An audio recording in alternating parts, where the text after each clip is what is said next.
കിടക്കുന്ന ചെരുപ്പിന്റെ ബാറുണ്ടല്ലോ, നിന്റെ കാലിന്റെ തൊലിയോട് എത്ര അടുത്ത് കിടക്കുന്നു, അതുപോലെ മരണം നിന്റെ കൂടെയുണ്ടെന്ന് മഹാന്മാര് പറഞ്ഞു തരുമ്പോ എന്റെ പ്രിയപ്പെട്ട മുസ്ലിമേ,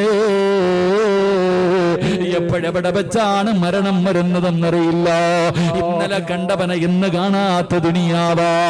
മരിക്കാൻ ക്യാൻസർ വേണമെന്നില്ല, ട്യൂമർ വേണമെന്നില്ല, കിഡ്നി തകരണമെന്നില്ല, മാരക രോഗങ്ങൾ പിടിപെടണമെന്നില്ല, പ്രഷർ വേണമെന്നില്ല, ഷുഗർ വേണമെന്നില്ല, കൊളസ്ട്രോൾ വേണമെന്നില്ല, ഒരു തലവേദന പോലും മരണത്തിന് വേണമെന്നില്ല.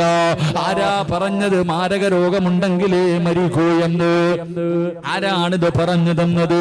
അതാ കവി ചോദിക്കുകയാണ്, തുഅമ്മീലു ഫിദ്ദുനിയാ ത്വബീലൻ വലാ തദ്രീ ഇലാ ജന്ന ലൈലുൻ ഹൽ തഈശു